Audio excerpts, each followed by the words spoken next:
Hello again, thank you for joining me for another video. So in today's video, I really wanted to delve into the topic of Jesus and the occult. And I suppose this would be a second part to looking at spiritual psychosis, because so much of what you find in the world of the occult is a form of madness. It leads you to a form of madness. It's a little bit tricky to get your way out of there. It's hard to understand the concept of Jesus in terms of spiritual awakening and enlightenment and the idea of non-duality. Some people get tripped up on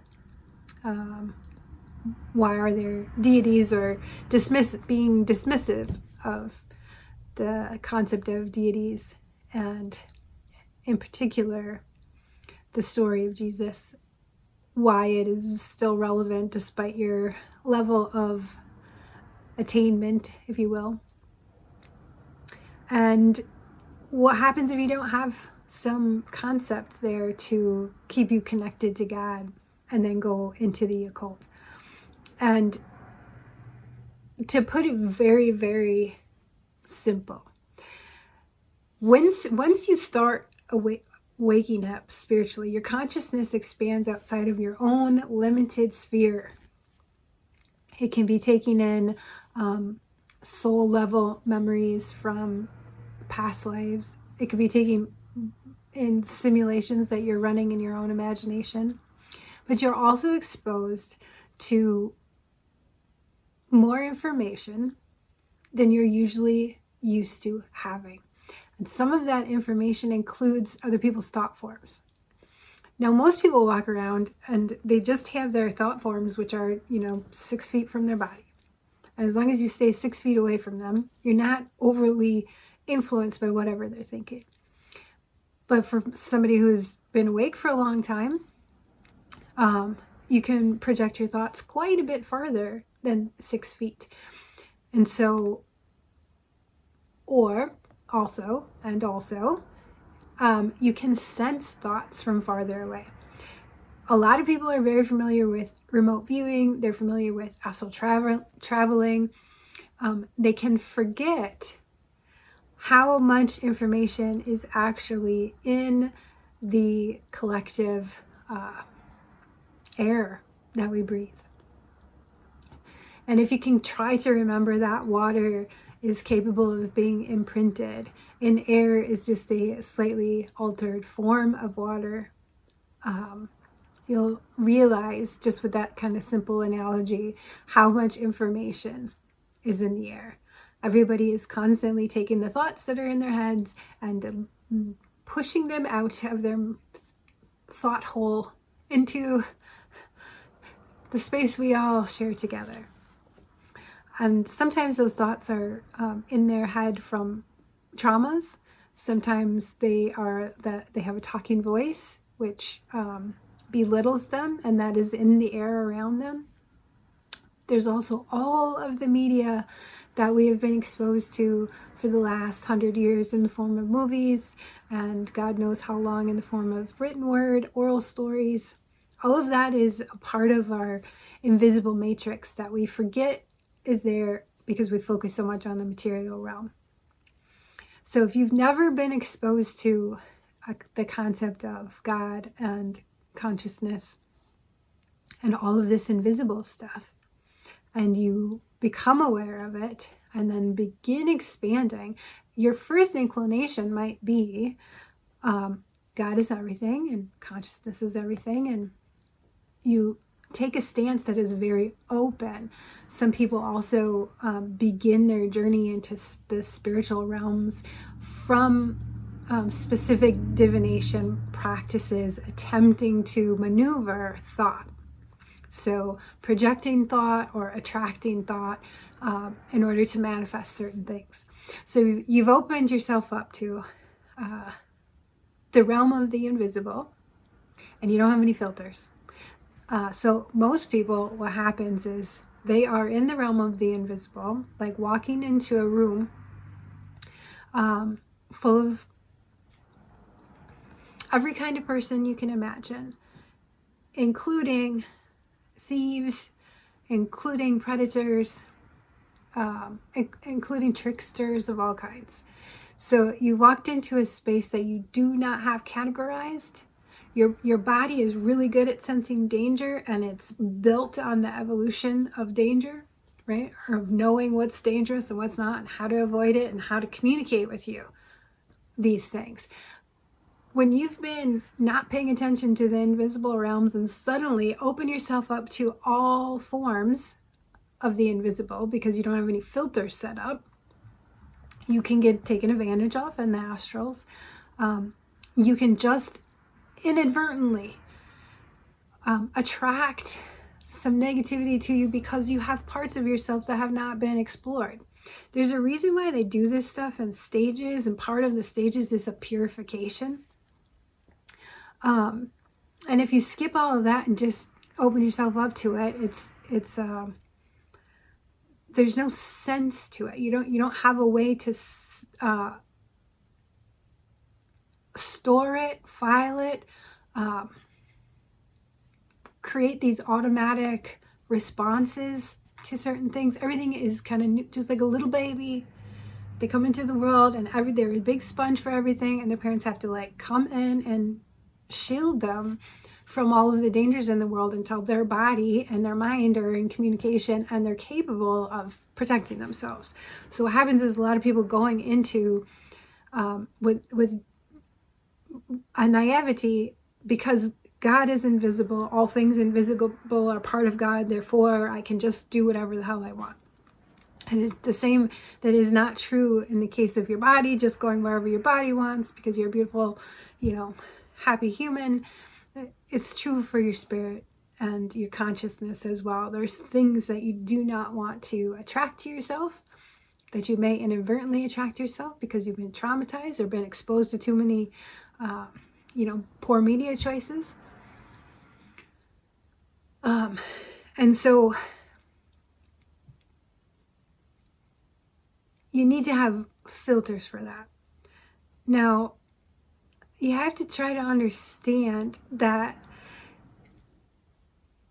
it would be nearly impossible. It would be a time-consuming, nearly impossible effort to spend the time cataloging and categorizing every form of spirit you meet and discerning the difference of spirits from scratch. It's essentially as if you would be taking a human body never exposed to a physical environment with no evolutionary leg up and putting them, in the Florida Everglades. They're not going to last. So spiritually speaking, some of this work has already been done, and we look and see what other people have written and commented about it, and we get an idea. It isn't, though it doesn't have to be the wild, wild west. There are specific rules of engagement. Now, you don't want to play in there. Don't. Why are you doing it? For fun? And so Jesus, understanding the point of Jesus, there's a whole metaphysical reason for Jesus. It's actually quite involved. But to put it real simple, if you've ever seen what are those? Yantra. I think they're called yantras. But imagine it this way. Imagine all around me, there are symbols and shapes and geometric light. Here's a square light. There's a triangle. I have geometric symbols around me, right? And they all represent something that I am contemplating in a certain way in my mind. Thought forms, not fully manifest. And like a bug zapper, right? So like a bug zapper, things are attracted, and then that gets more solid, more secure, more stable. This little geometric light thing representing a thought form. Now, when you are open, wide open, when you're first become spiritually aware and more conscious, and instead of just thinking about the egoic personality that you are and your family, thinking beyond just this time and space, thinking beyond 2025 and maybe contemplating, 10,000 years in the future. Maybe you're contemplating history, like all of the things that ever occurred on the land you live on, or all, the human collective that's alive. But it's expanding your consciousness without filter. There's 7 billion people on the planet. If you open your eyes, your inner eye, consciously to them without any sort of filter, whatever work you've done to purify yourself is going to be a bit of a filter. What happens is a lot of people do that with zero filter and zero preparation, and that all gets attracted to them in the same way that bug zappers attract bugs. That's just how it's like static cling. It's like this electromagnetic field that you're enlivening with your awareness and attention to it. So what happens, why people who follow the I believe in Jesus and pray for things path don't deal with the same level of potential insanity that someone going into the occult unprepared. Now, that isn't to say that you can't go into the occult, that there aren't people who go into the occult prepared and to cast their spells and do their rituals, but they have a structure usually to it. I'm talking about a novice that opens their eyes to the spiritual realms with zero foresight, or protection, or guidance, or training, or what have you. So all of this space, if you take the Jesus spell, this spiritual space is filled with the Jesus filter. The Jesus filter is very tricky to describe in simple terms without it sounding as if I'm being religious. Metaphysically speaking, it solves the equations of, all right, if you just manifested every urge that ever came to you, every urge you could ever, your heart's desire. How many times have you ever been so mad at someone that a rage kind of, and then somehow dissipated? If you were in full creator mode, chances are at least once in your life you would kill someone.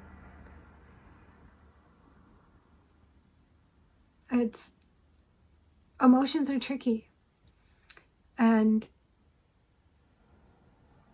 you might have manifested your way into a permanent attachment and relationship with someone who actually you found out later sucked. Our emotions spur us, and it isn't always the most purified thought. It's based on urges. So the creative ability comes online as you develop. If you can comprehend Jesus as God, that part of yourself is dead. And it wakes up as you purify. It literally starts out crucified on the cross. You start out that way. You come to realize you are God. You come to realize what that means. And the more you realize it, the more responsibility and power is in your awareness, in your field of awareness. It isn't now, because you are coming to terms with all that, doesn't mean that that's the same for everyone else. Where is God? God's already there. Some people have already figured this out.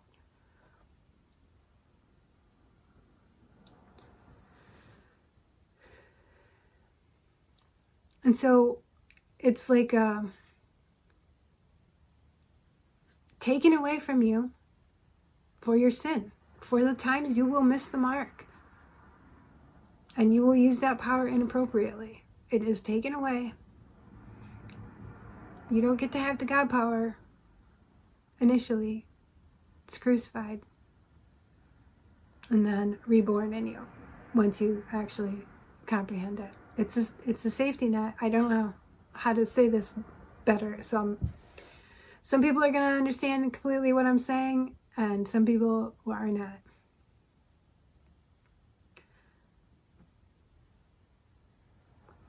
The other piece of that is the Jesus to God pipeline. It's you to God pipeline and Jesus to God pipeline. And by that I mean there's an aspect of awakening and the creative force, which makes you feel all powerful because it connects into an unlimited supply of power.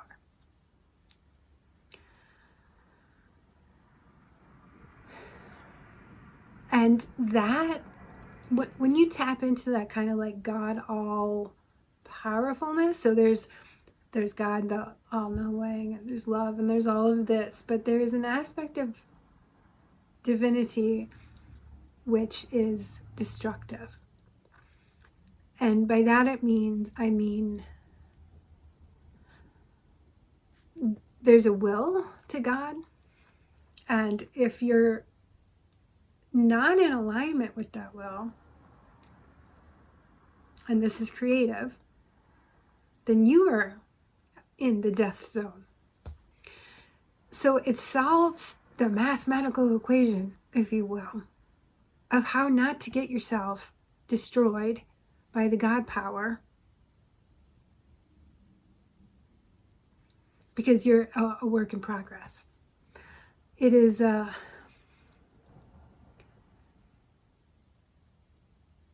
it's a way to be set aside with free will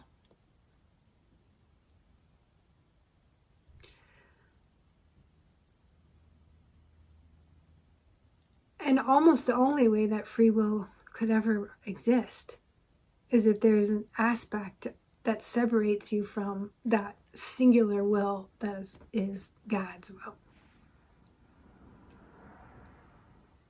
I feel like I am butchering this so much, I might have to do a second video on this.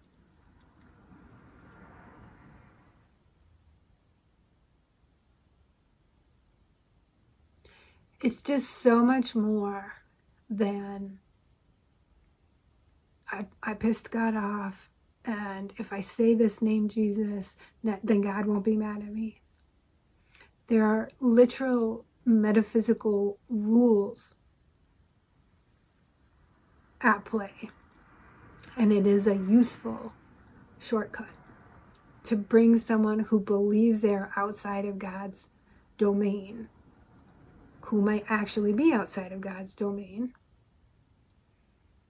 so that they can develop free will, which is essential. It also allows the possibility for God to call what it does not like, to remove it from itself. If you don't have the ability to gather and remove things from yourself, do you really have any kind of will at all?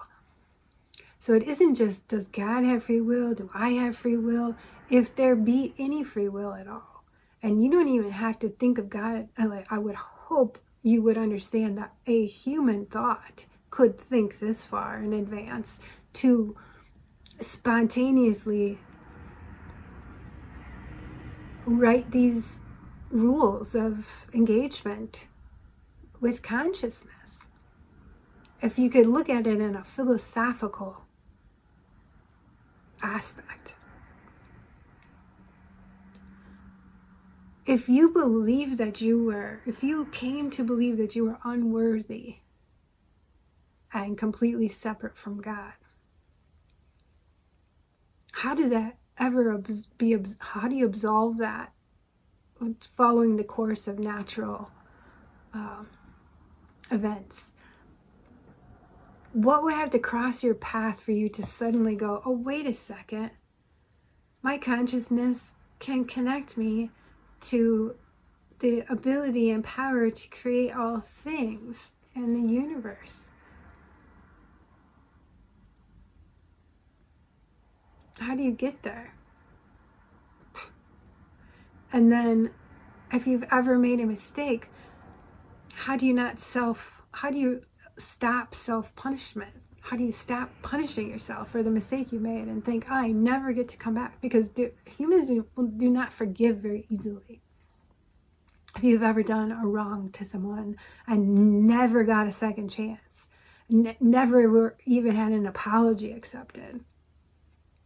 So if you believed that was how the universe itself operated, you could end up condemning yourself from the creator role that is actually open to you via consciousness permanently. And this story is one of the ways that we have before us to get back there for those who can't find another way. Because not everybody can. So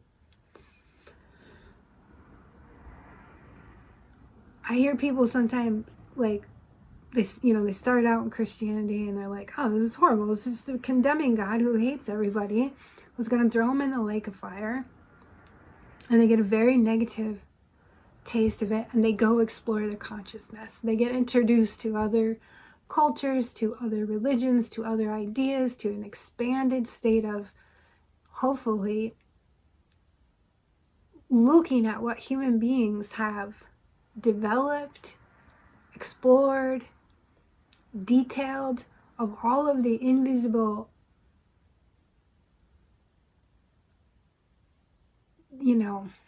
aspects of life. All of our ancestors, everybody who's ever lived, everybody who might live. Technically speaking, these are things that we can simulate to a certain degree, just in our mind. But when you add into that, all information leaves a little trail of unused energy, untapped potential. They're like some form of safety mechanism so that you don't get lost in the abyss of separation forever. Essentially. I hope that helps somebody. Please feel free to leave comments below. I'll just delete the ones I don't like because I know it's a tricky topic and I skirted a bunch of stuff that I maybe shouldn't have skirted, but non-duality is great. It's not a concept that a lot of people need in the way that some people believe they do.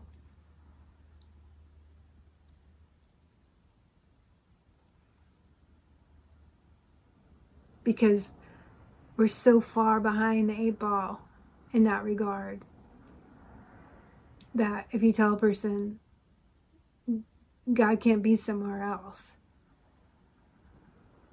they might think, oh, then this is all there is, instead of what does that mean? And those are two different perspectives to take into the future. So I hope you're well, and I will see you again next time. Take care.